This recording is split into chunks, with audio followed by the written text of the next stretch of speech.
అయ్యా నా తండ్రి యొక్క ఆదరణ కూడికలో నా తండ్రి అయ్యా నా తండ్రి నిలబడబోచిన నీ దాసుని జ్ఞాపకం చేసుకోండి నా ప్రభువా.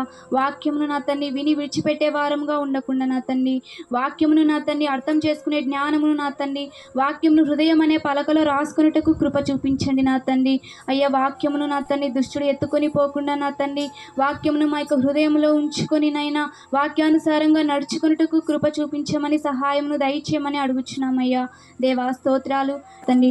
కరెంటును వాతావరణంను మీ యొక్క స్వాధీనం అందు ఉంచుకున్నామని నాయన యేసయ్య పరిశుద్ధ నామమున స్తుతించి ప్రార్థించి అడిగి వేడుకొంచున్నాం పరలోకపు తండ్రి. ఆమేన్.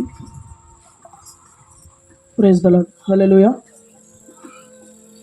మరి ఈ సమయంలో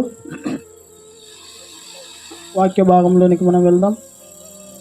ప్రసంగి గ్రంథం అండి.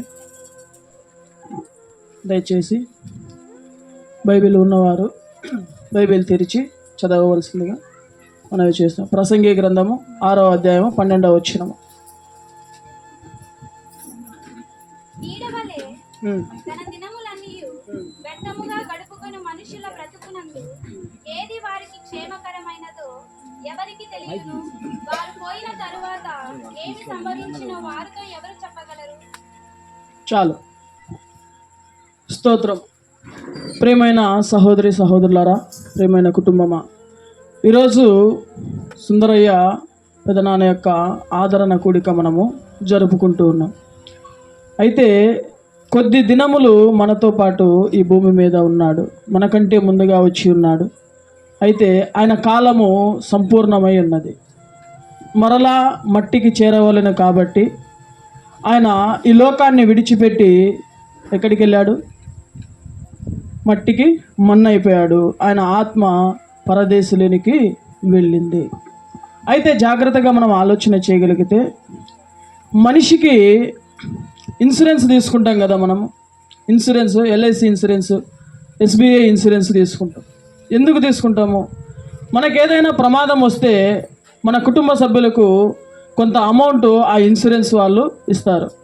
ఆ ఇన్సూరెన్స్ అమౌంట్ అనేది మనము కొద్ది రోజులు కడతాం. 1 సంవత్సరము, లేకపోతే ఒక 5 సంవత్సరాలు, 10 సంవత్సరాలు, 20 సంవత్సరాలు కట్టినప్పుడు ఆ ఇన్సూరెన్స్ డబ్బులు ఎవరికి వస్తాయి? మనకి ఏదైనా ప్రమాదం జరిగినప్పుడు మన కుటుంబానికి వస్తాయి కదా. మరి మన శరీరానికి ఇన్సూరెన్స్ కావాలి. మన శరీరానికి ఏదన్నా అయితే, యాక్సిడెంట్లు ఏదన్నా అయితే, కాలో చెయ్యో ఇరిగితే, ఒకవేళ ప్రాణమే పోతే అమౌంట్ కావాలి, డబ్బులు కావాలి, నా కుటుంబం పరిస్థితి ఏంటి అని ఇంతగా ఆలోచిస్తున్న మనిషి తన ఆత్మను గురించి ఇన్సూరెన్స్ అనేది చేయించుకోలేదు. మరి మనిషి ఆత్మకు ఇన్సూరెన్స్ ఏంటి అంటే, యేసుక్రీస్తు ప్రభు వారిలో కడగబడమే ఇన్సూరెన్స్, ఆయనను అంగీకరించడమే ఇన్సూరెన్స్. ప్రేమైన కుటుంబమా, జాగ్రత్తగా ఆలోచన చేయగలిగితే మన యొక్క ఆయుష్ కాలము చాలా తక్కువగా ఉన్నదంట. ఎలా ఉన్నదంట? మన యొక్క ఆయుష్ కాలము తక్కువగా ఉన్నది. ఒకసారి మనం ఆలోచన చేయగలిగితే, తమ దినములన్నీ ఎలా ఉన్నాయంట? వ్యర్థముగా ఉన్నవి అని వాక్యం సెలవిస్తుంది. మనిషి యొక్క జీవితం ఎలా ఉంది అంటే నీడలాగా ఉందంట. మనిషి యొక్క జీవితం ఎట్లుందంట? నీడలాగా ఉంది. మనము వెళుతూ ఉంటే అయినా మన పక్కన నీడ వస్తూ ఉంటుంది. దానివల్ల ఏమన్నా ఉపయోగం ఉందా అండి? దానివల్ల ఏదైనా మనకేదైనా సహాయం దొరుకుతుందా? కాదు.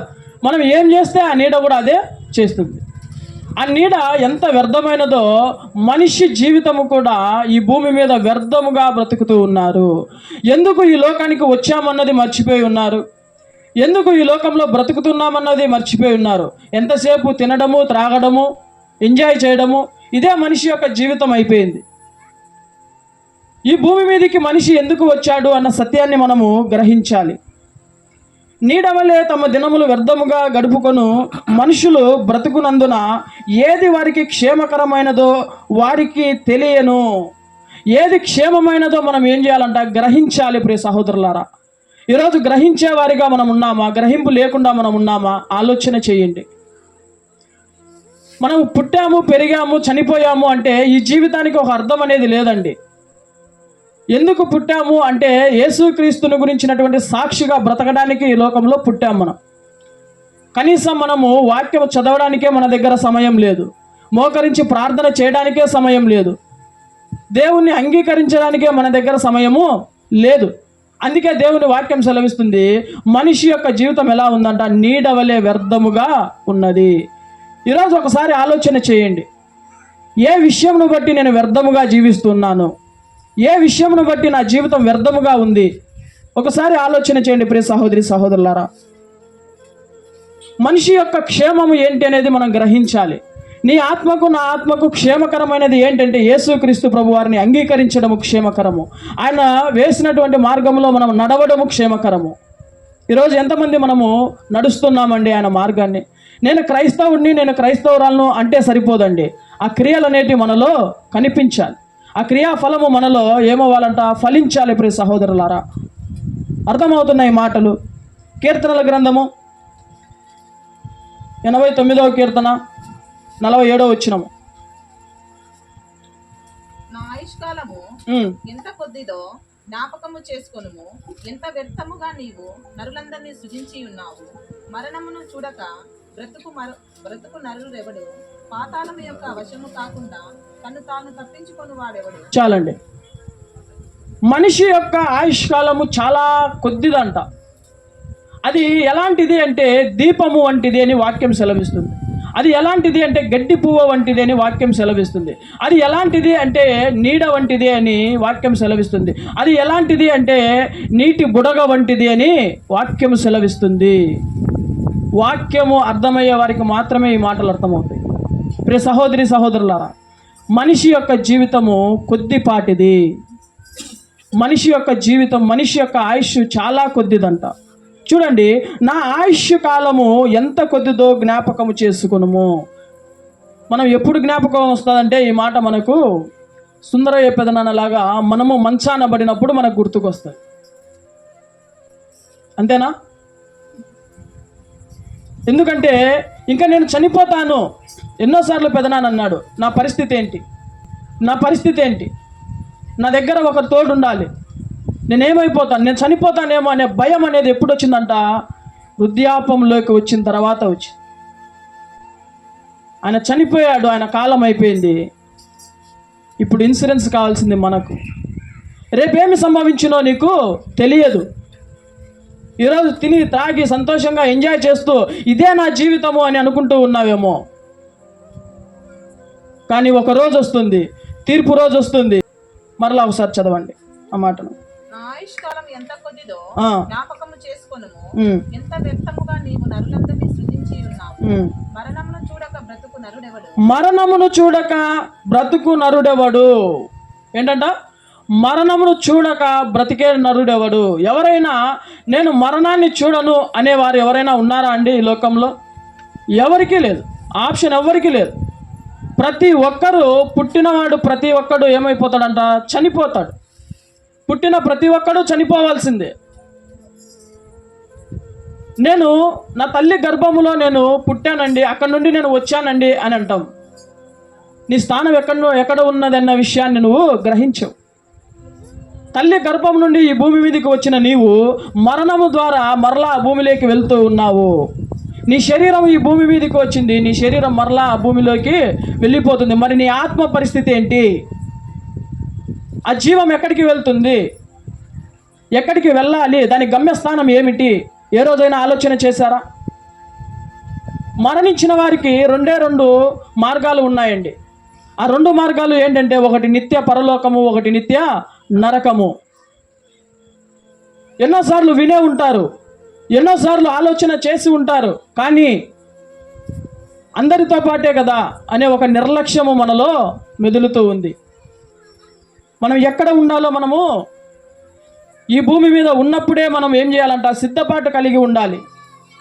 ఎప్పుడో జరిగే యాక్సిడెంట్ కోసం ఈరోజు నువ్వు ఇన్సూరెన్స్ తీసుకుంటూ ఉన్నావు. మరి మరణించిన తర్వాత నీ ఆత్మకు రక్షణ అనేది ఇక్కడే మనం ఇన్సూరెన్స్ లాగా తీసుకోవాలి. క్రీస్తుని వెంబడించాలి, క్రీస్తుని అంగీకరించాలి. క్రీస్తు ద్వారానే నేను మరలా పునరుత్థానం అవుతానని నమ్మాలి. ప్రియ సహోదరి సహోదరులారా, చూడండి, మరణమును చూడక బ్రతుకు నరుడెవడు? పాతాళము యొక్క వశము కాకుండా తమ్మును తాము తప్పించుకునే వాడెవరు? పాతాళము యొక్క వశము, భూమి క్రింద భాగంలో పాతాళం అనేది ఒకటి ఉంది. పాతాళం అనేది నరకం కాదు. పాతాళం అనే దాంట్లో రెండు ప్రదేశాలు ఉన్నాయి. అవి ఏంటంటే, ఒకటి పరదేశు అని పిలుస్తారు, రెండవది వచ్చేసి ఆ యాతన పడే స్థలము అని పిలుస్తారు. అవి నరకము కాదు, పరలోకము కాదు. పుట్టినవాడు చనిపోయిన తర్వాత ప్రతి ఒక్క మనిషి ఆ యొక్క పాతాళములోకి వెళ్ళి తీరాల్సిందే, ఆ పాతాళములో ఉండాల్సిందే. అయితే ఇక్కడ ట్విస్ట్ ఏంటంటే, పరదేశంలో ఉంటావా లేకపోతే యాతన పడే స్థలములో ఉంటావా ఆలోచన చేసుకోవాలి. పరదేశంలో ఉండేవారు క్షేమంగా ఉంటారు, ఎందుకంటే వారు ఇక్కడ ఇన్సూరెన్స్ తీసుకున్నారు. ఆ తీర్పులో దేవుని సన్నిధిలోకి వెళ్తారు, పరలోక రాజ్యానికి వెళ్తారు, ఆ యొక్క వారసత్వాన్ని వారు పొందుకుంటారు. కానీ ఇక్కడ ఇన్సూరెన్స్ తీసుకుని వారు నీతిగా బ్రతకనివారు, మోసకరమైనటువంటి జీవితం జీవించేవారు, పాపము చేసేవారు, వారందరికీ యాతన పడే స్థలములోనికి ఆ యొక్క ఆత్మ అనేది వెలుచుంది. అక్కడి నుండి మన ప్రయాణం అనేది ప్రారంభమవుతుంది. చనిపోయిన తర్వాత ఇంకా అయిపోయిందండి, సుందరయ్య ఇంకా చనిపోయాడు, ఆయన జీవితం అయిపోయింది అనేసి చాలామంది అంటూ ఉన్నారు. కానీ ఆయన జీవితం ఇప్పుడే ప్రారంభమైనది. అది దేవుని వాక్యము సెలవిస్తుంది. ప్రియ సంగమా, అర్థమవుతున్నాయి మాటలు. ఈరోజు మనము చనిపోయినా సరే, ముందో వెనుక మనకు కూడా మరణం రాక తప్పదు. మనము చనిపోయినా సరే మన గమ్యం ఏమిటనేది ఇక్కడే మనము నిర్ణయించుకోవాలి. నా జీవితం అండి, నా ఇష్టం వచ్చినట్టు బ్రతుకుతానండి అంటే అలా కాదు. నీ శరీరాన్ని నువ్వు కొనలేదు, నీ ఆత్మను నువ్వు కొనలేదు. నీలో ప్రవహిస్తున్నటువంటి ఆ యొక్క రక్తాన్ని కూడా నువ్వు తయారు చేసుకోలేవు. వాక్యంలో సెలవిస్తుంది, ఒక వెంట్రుకనైనా కానీ తెల్లగా కానీ నల్లగా కానీ నువ్వు చేయలేవు. కొంతమంది అనుకోవచ్చు, కలర్ వేసుకుంటాం మాకేం ప్రాబ్లం అని. మూర్ఖులకు అలాగే అనిపిస్తుంది. పర్మనెంట్గా మాట్లాడుతున్నాను, టెంపరీ కాదు, నాట్ టెంపరీ, పర్మనెంట్గా మాట్లాడుచున్నాను. ఒక వెంట్రుకను అది ఊడిపోవాలన్న దేవుని ఆజ్ఞ ఉండాలి. ఈరోజు మనం ఏమంటున్నామంటే, నా జీవితం అండి, నా ఇష్టం వచ్చినట్టు నేను బ్రతుకుతాను, మీరెవరు నన్ను అడగడానికి? నేనొక్కనే పాపం చేస్తున్నానా? నేనొక్కనే తప్పు చేస్తున్నానా? నేనొక్కనే మీకు కనిపిస్తున్నానా? ఇంకెవరు లేరా అని అనుకుంటూ ఉన్నారేమో. దేవునికి నీ ఆత్మ నశించి నరకానికి పోవడం ఆయనకు ఇష్టం లేదు. జాగ్రత్త. అందుకే అంటున్నాడు, నేడే రక్షణ దినము, నేడే అనుకూల సమయము. ఇదే అనుకూల సమయము. ఆయనను అంగీకరించడానికి ఇదే అనుకూల సమయము. ఆయన కోసం బ్రతకడానికి ఇదే అనుకూల సమయము. సహోదరి సహోదరులారా, మరి ఒక మాటను మనం చూద్దాము. యోబు గ్రంథము 30వ అధ్యాయము 23వ వచనము.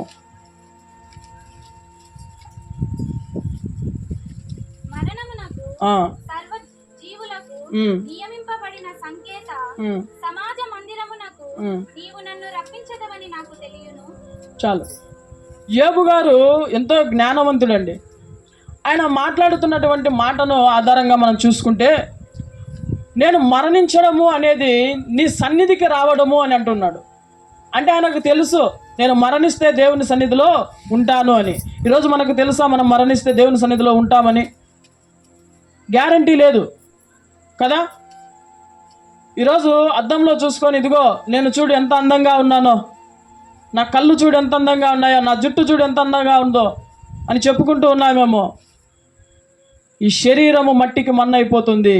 ఈ శరీరము కుళ్ళిపోతుందాన్ని చూసుకొని, నీ డబ్బును చూసుకొని, నీ ఆస్తిని చూసుకొని, నీ కులాన్ని చూసుకొని, నీ ఉద్యోగాన్ని చూసుకొని గర్వపడుతూ ఉన్నావేమో. అణిచివేసే సమయం ఒకటి ఉంది. నువ్వు ఇంకా మారకపోతే దేవుడు నిన్ను అణిచివేస్తాడు. నువ్వు ఇంకా మారకపోతే దేవుని తీర్పులో నువ్వు నిలబడతావు. ఆ తీర్పును తప్పించుకునే మార్గం యేసుక్రీస్తును నువ్వు అంగీకరించడము. యేసుక్రీస్తు ప్రభువాన్ని నేను అంగీకరించానండి అని ఏ పండగకో పబ్బానికో నువ్వు మందిరానికి వెళ్తే కాదండి. ప్రతిరోజు దేవుని సన్నిధిలో నువ్వు గడపాలి, ప్రతిరోజు వాక్యము చదవాలి, ప్రతిరోజు ప్రార్థన చేయాలి. నీకన్నిటి ప్రార్థన నీ కుటుంబాన్ని కడుతుంది, నీ ఇరుగు పొరుగు వారిని కడుతుంది, నీకున్న సమస్యలన్నింటినీ తీర్చివేస్తుంది. ఈ మాటను నమ్ముతారు? ఎంతమంది నమ్ముతారు? ఈరోజు మాటను చూద్దాం. కీర్తనల గ్రంథము 39:6. మనుషులు వట్టి నీడ వంటి వారై తిరుగులాడుచూ ఉన్నారు. ఎలా తిరుగుచూ ఉన్నామంట? నీడ వంటి వారము. ఇందాక ప్రసంగి గ్రంథంలో చూసాము, వ్యర్థముగా ఉన్నదంట. నీడ వ్యర్థముగా ఉన్నది. మనిషి యొక్క జీవితం కూడా అలాగే ఉంది. ఈరోజు వ్యర్థమైనటువంటి జీవితం మనం జీవిస్తూ ఉన్నామేమో. ఒకసారి ఆలోచన చేయండి. ప్రసంగి గ్రంథము 12వ అధ్యాయం 7వ వచనము. మన్నైనది వెనుకటి వలనే మరలా భూమికి చేరును, ఆత్మ దాని దయచేసిన దేవుని యొద్దకు మరలా పోవును. చాలండి. మన్నై ఉన్నది ఎక్కడికి వెళ్తుందంట? మరలా మట్టికి వెళ్ళుచూ ఉన్నది. మన మట్టి ఏంటండి? మన శరీరమే మనకు మట్టి. ఈ శరీరము అందుకే మట్టికి మన్న అయిపోతుంది. కానీ దాన్ని దయచేసినటువంటి ఆత్మ ఎక్కడికి వెళ్తుందంటే దేవుని దగ్గరికి వెళ్తుంది. ఆత్మను ఎవరు దయచేశారండి? దేవుడు దయచేశాడు. నిద్రపోయే వారిని ఇలాగ ఇచ్చామనుకోండి, ఏమవుతుంది? లేచి కూర్చుంటాడు. ఎందుకు ఇచ్చారు? ఎందుకు? ఆత్మ వాడిలో ఉంది. అదే చనిపోయినటువంటి వారిని ఇచ్చామనుకోండి, పలుకుతాడా? కొట్టామనుకోండి, పలుకుతారా? చనిపోయిన వారి చేతులు ఇంచామనుకోండి, పలుకుతారా? ఎందుకు? అందులో ఉన్న ఆత్మ వెళ్ళిపోయింది. అందుకే మన్నై ఉన్నది వెనుకటి వలె మరలా భూమికి చేరును, ఆత్మ దాన్ని దయచేసిన దేవుని యొద్దకు మరలా పోవును అని దేవుని వాక్యం సెలవిస్తుంది. ఈరోజు గ్రహించాలి మనము. మన కుటుంబంలో ఒక విషాదము. ఆ విషాదము ఏమిటి అంటే, సుందరయ్య పెదనాన్న మరణించాడు. ఆయన మరణము మన జీవితాలకు ఒక వెలుగుగా ఉండాలి. ఆయన జీవితాన్ని ఆధారం చేసుకొని ఆయన ఇలా బ్రతికాడు అలా బ్రతికాడు అనడం కన్నా మనం ఎలా బ్రతుకుతున్నామని ఒకసారి ఆలోచన చేసుకోండి. ఈరోజు వాక్యం వింటున్నటువంటి ప్రతి ఒక్కరూ ఈ వాక్యము నా కొరకు కాదనుకుంటే, ఈ వాక్యము నా కొరకు కాదనుకుంటే నిజంగా మీరు మీ యొక్క జీవితాన్ని నాశనం చేసుకోవడానికి ముందుగా ఉన్నారండి. జాగ్రత్తగా ఆలోచన చేయండి.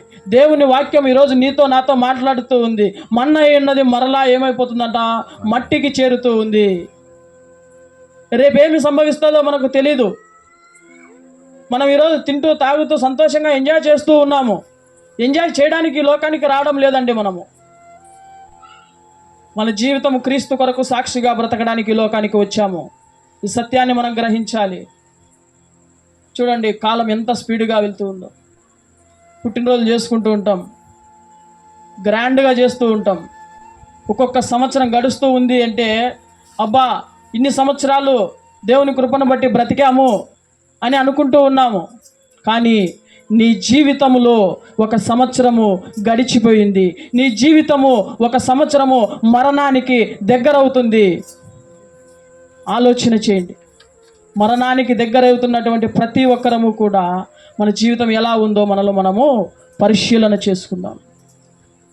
మీరు నమ్మినా నమ్మకపోయినా యేసుక్రీస్తు ప్రభు వారిని నమ్మితే మాత్రమే పరలోక రాజ్యానికి వారసులం అవుతాము. ఆయన రక్తంలో కడగబడితే మాత్రమే పరలోక రాజ్యానికి మనము హక్కుదారులం అవుతాం. ఆయన నమ్మకపోయినా, ఆయనను ద్వేషించిన ఆ యొక్క పరలోక రాజ్యానికి హక్కుదారులము కానే కాము. జాగ్రత్తగా ఆలోచన చేసుకుందాం. త్వరగా నేను ముగిస్తాను. ఈ రాత్రికాల సమయంలో ఎంతమంది ఓదార్పు కోసం ఎదురు చూస్తూ ఉన్నారు? ఎంతమంది ఈ శరీర ఏచ్ఛలను గురించి ఆలోచన చేస్తూ ఉన్నారు? ఈ శరీరానికి కావాల్సిన దాని గురించి ఆలోచన చేస్తూ ఉన్నారు? ఈరోజైనా నిర్ణయం తీసుకోండి. ఇదిగో నేను చనిపోయిన తర్వాత నా పరిస్థితి ఏంటి? నేను మరణించిన తర్వాత నా పరిస్థితి ఏంటి? నేను ఎక్కడికి వెళ్తాను? చాలామందికి ఉంటున్నటువంటి ఆలోచన ఏంటంటే, బ్రతికి ఉండగానే అన్నీ నా బిడ్డలకు సమకూర్చుకోవాలి అనుకుంటూ ఉన్నారు. మరి నీ ఆత్మ కొరకు నువ్వేం సమకూర్చుకుంటూ ఉన్నావు? మరణించిన తర్వాత నీ జీవితం ప్రారంభమవుతుందని దేవుని వాక్యం సెలవిస్తుంది. చాలామందికి డౌట్ రావచ్చు, మరణించిన తర్వాత ఎలా బ్రతుకుతారు? మరణించిన తర్వాత ఎలా బ్రతుకుతారని డౌట్ రావచ్చు. విత్తనం వేస్తేనే చెట్టు వస్తుంది. చచ్చిన విత్తనాన్నే దేవుడు ఒక్కగా దాన్ని మానుగా దాన్ని అభివృద్ధిలోనికి తీసుకొని వస్తున్నాడు.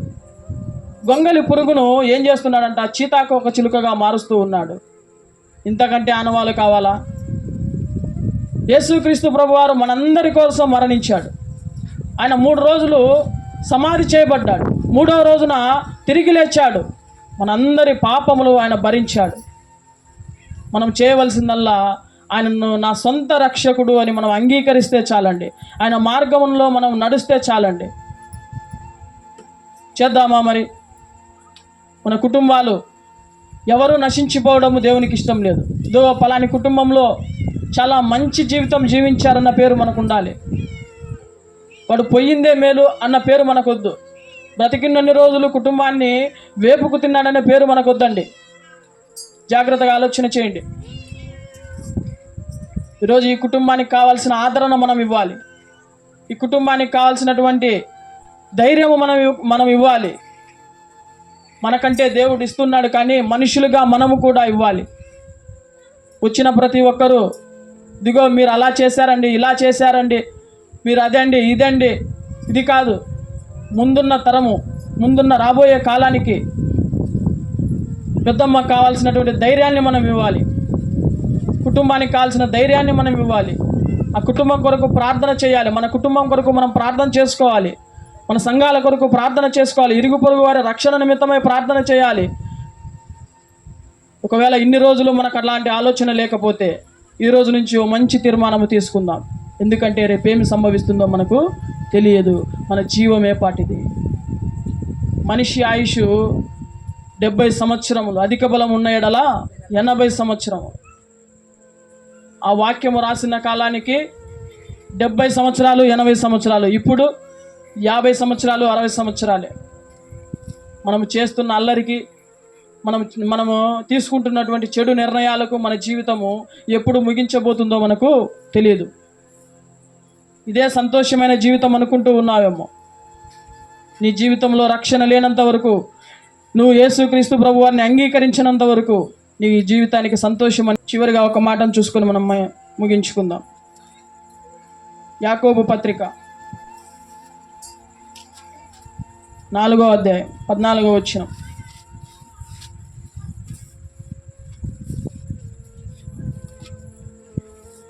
రేపేమి సంభవించునో మీకు తెలియదు. మీ జీవమేపాటిది. మీరు కొంతసేపు కనబడి అంతలో మాయమైపోవు ఆవిరి వంటి వారే. చూడండి, ఎలాంటి వారం అంట మనము? ఆవిరి వంటి వారం. ఆవిరి వంటి వారం. మొన్న వచ్చి తెల్లవారుజామున 6 గంటలకు పాలు తాగిపిస్తుంటే తాగుతున్నాడు, కక్కేస్తున్నాడు నాన్న. మరుసటి రోజు చూస్తే అటు సైడ్ తిరిగి పడుకొని ఉన్నాడు. మధ్యాహ్నానికి ఏమైపోయాడు? మరణించాడు. ఈరోజు కనీసం శరీరం కూడా మనకు కనిపించలేదు. మన జీవితం ఆవిరి వంటిది. ఆలోచన చేయండి. వ్యర్థమైనటువంటి జీవితాన్ని జీవించక ఆత్మ సంబంధమైనటువంటి జీవితాన్ని జీవించండి. క్రీస్తుని ఎరగండి. యేసుక్రీస్తు ప్రభువాడు నా సొంత రక్షకుడు అని మనం అంగీకరించాలి. ఆయన ద్వారానే నిత్య జీవము అని మనం గ్రహించాలి.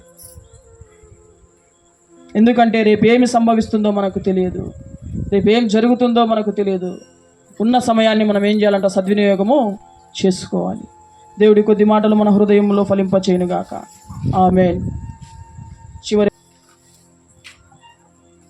మహోన్నతుడా, మహాగణుడా, పరిశుద్ధుడానికే స్తోత్రములు, స్తోత్రములు, స్తోత్రములు, స్తోత్రములు తండ్రి. ప్రభువా తండ్రి, ఈరోజు మేమందరము కలుసుకొని తండ్రి నీ నామాన్ని ఘనపరచడానికి, నీ నామాన్ని మహిమపరచడానికి మాకు ఇచ్చిన కృపాధన్యతను బట్టి నీకే స్తోత్రములు తండ్రి.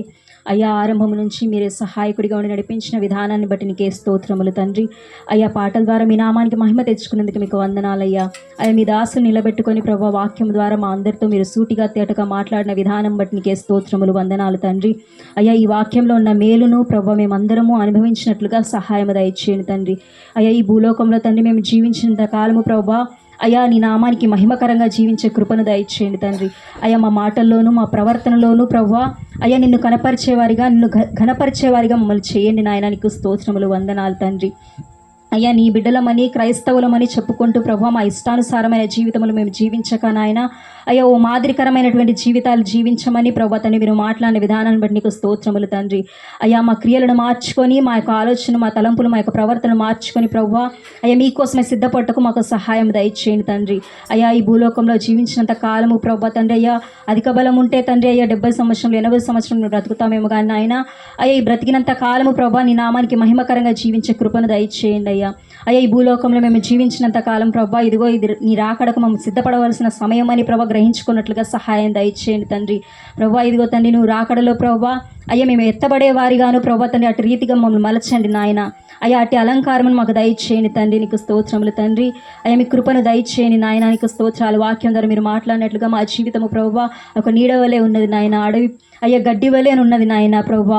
అయ్యా, మాకు సహాయం దయచేయండి అయ్యా. ఈ కొద్ది కాలము తండ్రి అయ్యా ఈ భూమి మీద జీవించినంత కాలం ప్రభా మేము ఆస్తులు సంపాదించుకోవాలని ప్రభా ఏదేదో తండ్రి అయ్యా మేము ప్రయాసపడుతూ ఉంటాము కానీ నాయన ప్రభా ఈ కొద్ది సంవత్సరాల కోసమే మేము అంత ప్రయాసపడితే ప్రభా యుగ యుగములు తరతరములు ప్రభా తండ్రి అయ్యా మేము జీవించవలసినటువంటి తండ్రి అయ్యా ఒక జీవితము ఉందని మీరు జ్ఞాపకం చేసిన విధానాన్ని బట్టి నీకు స్తోత్రములు, వందనాలు తండ్రి.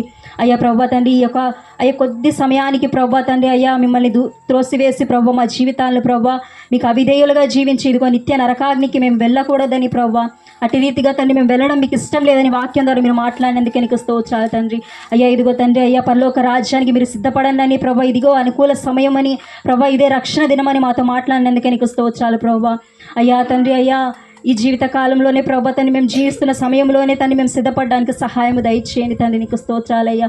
అయ్యా ఈ కూటంలో పాల్గొన్న ప్రతి ఒక్క బిడ్డని మీరు దర్శించండి, వారి కుటుంబాన్ని ప్రత్యేకంగా ప్రభా తండ్రి మీరు జ్ఞాపకం చేసుకోండి నాయన, నీకు స్తోత్రాలు ప్రభా. అయ్యా ఈ యొక్క తండ్రి ప్రార్థన కూటమికి వచ్చిన ప్రతి ఒక్క బిడ్డను ఆదరించండి, బలపరచండి, వారి కుటుంబాన్ని దీవించండి నాయన ప్రభా. ఇక్కడ పాల్గొన్న ప్రతి ఒక్క బిడ్డ జీవితంలో మీ రక్షణ అనుభవాన్ని దయచేయండి తండ్రి. అయ్యా రక్షణ లేకుండా ప్రభా తండ్రి మీ బిడ్డలు అనిపించుకోవడానికి కానీ అయ్యా పరలోక రాజ్యానికి మేము చేరడానికి కానీ వీలు లేదని తండ్రి వాక్యం ద్వారా చెప్పినట్లుగా నాయన ప్రభా ఇక్కడున్న ప్రతి ఒక్క బిడ్డ ప్రభా మిమ్మల్ని అంగీకరించడానికి సహాయం దయచేయండి తండ్రి. నీవే నిజమైన దేవుడవని, నీవు తప్ప తండ్రి వేరొక మార్గం పరలోకానికి మాకు లేదని ప్రభా మీరు మాట్లాడినందుకే నీకు స్తోత్రాలు తండ్రి. అయ్యా నీ మార్గంలో నడిచి ప్రభా నీ బిడ్డలుగా పరలోక రాజ్యానికి ప్రతి ఒక్క బిడ్డని ఇక్కడున్న ప్రతి ఒక్క బిడ్డను ప్రభా ఏ ఒక్క బిడ్డ విడవడానికి వీలు లేదు నాయన, ప్రతి ఒక్క బిడ్డని మీ పరలోక రాజ్యానికి చేర్చుకోండి తండ్రి, నీకు స్తోత్రములు, వందనాలు ప్రభా. ప్రతి ఒక్క బిడ్డను దీవించండి ప్రభా. అయ్యా మీ ఆత్మ వర్ధిల్లుచిన ప్రకారం మీరు అన్ని విషయంలో వర్ధిల్లులని చెప్పినట్లుగా నాయన ఈ భూలోక విషయంలో ప్రభా అన్ని విషయాల్లో వర్ధిల్లుతూ ప్రభా అదేవిధంగా తండ్రి ఆత్మానుసారంగా కూడా మేము వర్ధిల్లి అయ్యా పరలోక రాజ్యంలో ఒక గొప్ప స్థానము ప్రభా మేము పొందుకోవడానికి సహాయం దయచేయండి తండ్రి. అయ్యా నువ్వు ఎంత గొప్ప కనికరం కలిగిన దేవుడు నాయన ప్రభా, మమ్మల్ని ఎంతగా ప్రేమించిన దేవుడు తండ్రి, నీకు స్తోత్రాలు. మా కోసమే ప్రభా ఆ పరలోక రాజ్యమును విడిచిపెట్టి ప్రభా మా కోసమై తండ్రి నీ సింహాసనమును మహిమను విడిచిపెట్టి ప్రభా నిన్ను నీవు రిక్తుడిగా చేసుకొని భూలోకానికి వచ్చావు నాయన, కేవలము మమ్మల్ని రక్షించుకోవాలని ప్రభా, కేవలము ప్రభా మమ్మల్ని ప్రేమించి వచ్చినావు దేవానికి స్తోత్రాలు తండ్రి. నువ్వు ఎంత కనికర స్వరూపుడు నాయన ప్రభా. లాజరు చనిపోయినప్పుడు నువ్వు కన్నీరు విడిచేటట్లుగా మేము చూసి ఉన్నాము తండ్రి ప్రభా తండ్రి. అయ్యా మనుషులు మమ్మల్ని తండ్రి కొద్ది సమయం ప్రేమిస్తారు కానీ ప్రభా మా జీవిత కాలం అంతే మేము పాపంలో ఉన్నాను, పరిశుద్ధులుగా ఉన్నాను ప్రభా. మేము ఎట్టి రీతిగా జీవించిన మమ్మల్ని ప్రేమిస్తున్న దేవుడవనికి స్తోత్రములు తండ్రి. అయ్యా మేము పాపులుగా ఉండగానే మమ్మల్ని ప్రేమించుకొని ప్రభా ఇదిగో తండ్రి నీ బిడ్డలుగా మమ్మల్ని తండ్రి స్వీకరించిన దేవుడు. అయ్యా మమ్మల్ని ప్రేమించి ప్రభా మమ్మల్ని రక్తం చేత కడిగి పరిశుద్ధులుగా మార్చి ఇదిగో తండ్రి నీ వలే మమ్మల్ని మార్చుకోవాలనుకున్న గొప్ప దేవుడు నాయన ప్రభా. ఈ లోకంలో తండ్రి గొప్ప పదవి ఉన్నవారైతే ప్రభా అయ్యా నాకంటే గొప్పగా అవ్వకూడదని కోరుకుంటారు కానీ నీవైతే ప్రభా అంత గొప్ప దేవుడు, సర్వాధికారి, సర్వ సృష్టికర్తవు కానీ నాయన అయ్యా నీ వలే మమ్మల్ని మార్చుకోవాలని నీ మహిమకు సమానులుగా మమ్మల్ని మార్చాలని ఆశపడుతున్న దేవానికి స్తోత్రములు, వందనాలు నాయన. అటు రీతిగా మమ్మల్ని మార్చుకొని పరలోక రాజ్యానికి సిద్ధపరచండి తండ్రి ప్రభా. తండ్రి యొక్క కూటాన్ని ప్రభా తండ్రి ఏ విధం చేతనైన తండ్రి నీ నామానికి మహిమకరంగాను అయ్యా కూడిన ప్రతి ఒక్క బిడ్డకు రక్షణకరంగాను మీరు మార్చండి నాయన. అయ్యా మా మామగారిని కూడా మీరు జ్ఞాపకం చేసుకోండి, ఆయన యొక్క ఆత్మను మీ పరలోక రాజ్యమునకు చేర్చుకోండి నాయన, నీకు స్తోత్రములు, వందనాలు పరిశుద్ధాత్మ తండ్రి. అయ్యా కుటుంబాన్ని మీరు దీవించండి, అయ్యా మీరే ఆదరణ కలిగించండి నాయన, నీకు స్తోత్రాలు. అయ్యా నీవిచ్చే ఆదరణ మాకు కావాలయ్యా, అయ్యా నీవిచ్చే కనికరము మాకు కావాలి నాయన. మా జీవితకాలం అంతయు నీ కృప నీ కనికరము మాకు కావాలి తండ్రి. అయ్యా మా శక్తి చేత మా బలము చేత మా జ్ఞానము చేత మేము ఏమి చేయలేమయ్యా. అయ్యా నీ కనికరము నీ యొక్క తండ్రి కృప మాకు దయచేయండి, మా అత్తగారిని దీవించండి, మీరే ఆదరణ కలిగించండి నాయన. అయ్యా తండ్రి కుమారులు ఇద్దరిని కూతుర్ని మీరే జ్ఞాపకం చేసుకోండి నాయన, వారిని కూడా మీరు ఆదరణ దయచేయండి తండ్రి. కుటుంబాన్ని మీరే బలపరచండి అయ్యా. మా బంధుమిత్రులందరినీ మీరు జ్ఞాపకం చేసుకోండి అయ్యా. ఇక్కడ ఒక చిన్న కుటుంబంగా మేము కూడి ఉన్నాం నాయన.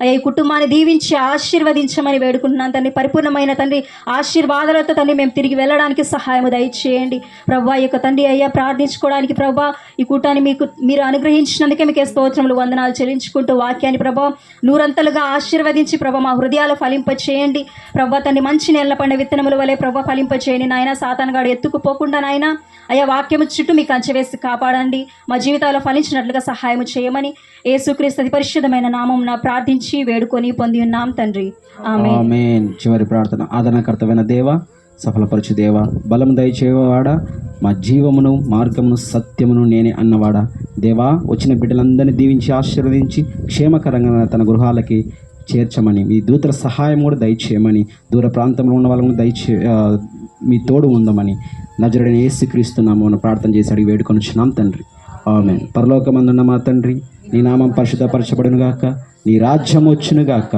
నీ చిత్తం పరలోకమందు నెరవేర్చినట్లు భూమి యందు నెరవేరును గాక. మా అనుదిన ఆహారం నేడు మాకు దయచేయండి. మా ఎడల అపరాధములు చేసిన వారికి క్షమించిన ప్రకారం మా అపరాధములు క్షమించుము. మమ్మల్ని శోధనలోకి తేక దుష్టు నుంచి కీడు నుంచి తప్పించుము. ఎందుకంటే రాజ్యము, శక్తి, మహిమ నిరంతరం నీవెన్నావు తండ్రి. ఆమేన్, ఆమేన్, ఆమేన్. అందరికీ వందనాలు. మమ్మల్ని జ్ఞాపకంలో ఉంచుకోండి. మా కొరకు ప్రార్థన చేయవలసిందిగా ప్రభు పేరట మనవి చేస్తున్నాను. కూటమి ముగించబడింది. చక్కగా లేచి ఆ యొక్క గృహంలోకి వెళ్ళి భోజనాలు చేయవలసిందిగా ప్రభు పేరట కోరుకుంటున్నాను.